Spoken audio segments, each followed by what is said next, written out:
One company is trying to bring GPUs together in multi-vendor harmony, plus we're hearing new gaming notebooks coming out, Intel and AMD bury the hatchet, and Apple kind of doesn't know how to make software anymore. We'll talk about that with the guys from HotHardware.com like we do every week, Dave Altavilla and Marco Chiappetta. Head to avis.com/techvi and save 10% off any reservation or $30 off a weekly rental.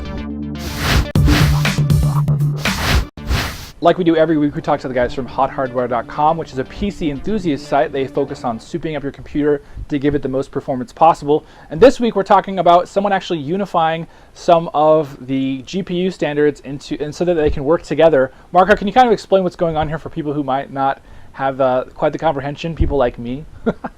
Sure. So right now, NVIDIA and ATI, when you want to run a pair or 3 or even 4 GPUs together, you have to have similar cards, and only one vendor's cards work with each other. So you have to have all Radeons or all GeForces. So Lucid Logix has come up with a solution. It's a hardware and software solution that will be integrated on a motherboard that allows you to mix GPUs for load balancing for increased performance.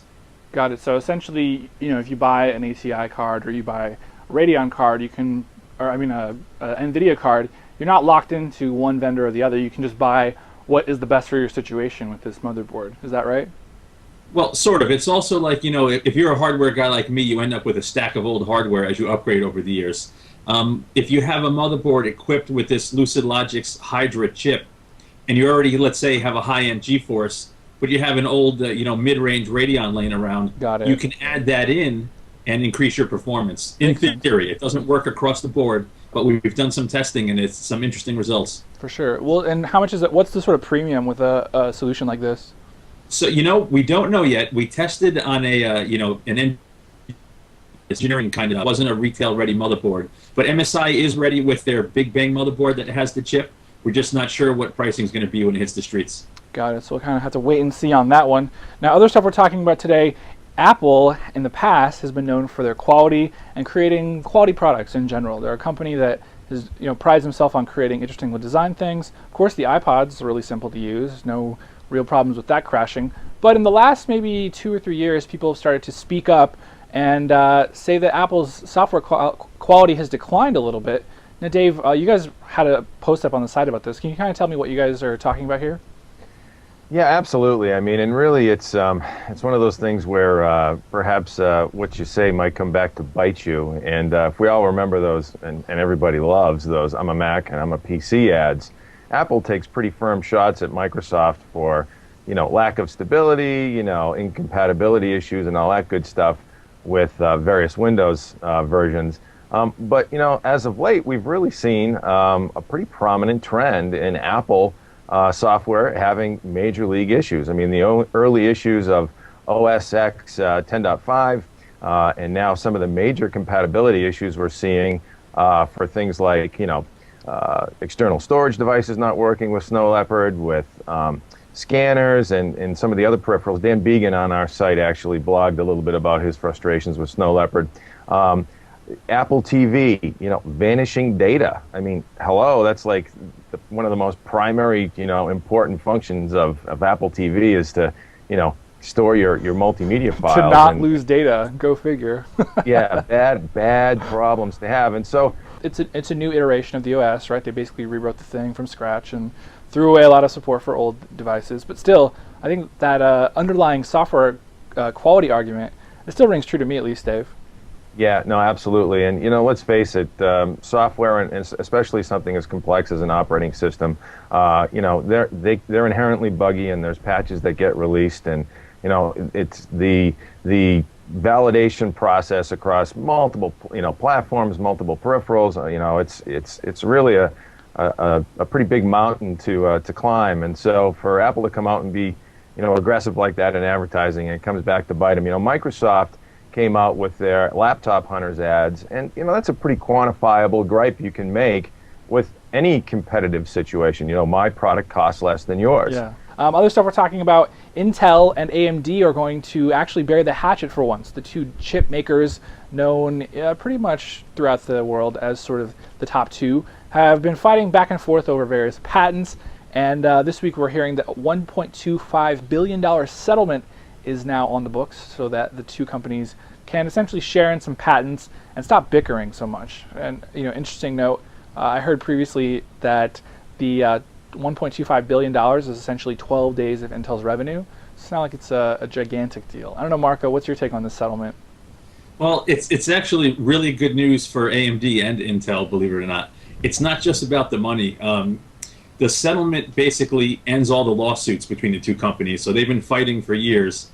And it also allows AMD to make processors in any foundry that they choose. If you know, they spun off their foundry business into a separate entity, and Intel took issue with that. So now that goes away, and AMD can make their processors wherever they want. But this also gives Intel a little breathing room, because if they were to lose all of the lawsuits AMD kind of put forth in front of them, they stood to lose a lot more than 1.25 billion. Yeah, so it's kind of good news for both companies. Good thing that it's kind of worked itself out. Do you think that one thing that, for example, that AMD has totally been lagging behind is something like netbooks, where Intel is ruining people basically with the Atom processors and these other CULV processors that are really starting to catch on? Do you see this as sort of a way for AMD to really, like you say, it's ramping up R&D. Do you think that they can kind of get into the game a lot faster now? Not necessarily. They're still limited in their manufacturing capabilities versus an Intel, but they can use older architectures and put them into netbooks as the chips are die shrunk. Like the HP DV3 is a great example. That's an AMD powered netbook. It's great because not only does it have a low power CPU, relatively low power CPU, but it's got a great GPU. It's a really nice little machine. So they don't have an exact competitor for Atom, but they could compete if they chose to do so. It'll be interesting to see. Last but not least, we're talking about a whole new line, speaking of Intel, of Core i7 gaming notebooks rather. Two terms those get confused in my head now. Dave, you guys had a chance to review some of these. I know you took a look at a few of them. What's your sort of impressions of these gaming-centric notebooks? Yeah, a few weeks back, Intel came out with their Core i7 platform, finally, set up and productized for the notebook platform. And real powerful processor, capable, quad-core processor, capable of 8-thread processing with Intel's hyperthreading technology. So you can now have, essentially 8 virtual cores in a notebook.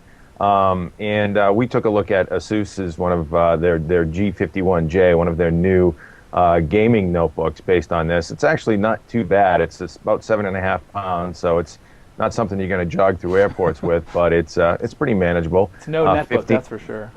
What's that? I said it's no netbook, that's for sure. Yeah, no, it's no netbook, but it's got significantly more power. And 15-inch platform, and actually comes with an NVIDIA GeForce GTX 260 mobile graphics chip. And some great performance. The nice thing about it as well, and will serve Intel well in their efforts for more mainstream multimedia machines that are a little bit more thin and light than this ASUS notebook, is that Intel has something they call turbo mode technology, and on the notebook platform for the Core i7 Mobile, it provides dynamic clock gating on a per-core basis. Got it. So you can kind of save some power there without having to necessarily ruin all your performance. You can just shut down the cores you're not using, et cetera, et cetera. Yeah, based on workload, it will scale up clock speeds or totally shut down cores if you don't need them. And it helps battery life, and good stuff. Great new technology from Intel. Definitely be cool. Guys, we're going to have to leave there because we're out of time. Dave Altavilla, editor-in-chief from HotHardware.com. Also Marco Chiappetta, he's a managing editor over there as well. I'm Randall Bennett. Don't forget, you can catch us on iTunes. We're on YouTube. We're at HotHardware.com. We're at TechVi.com. We're everywhere. So catch this show somewhere, will ya? See ya.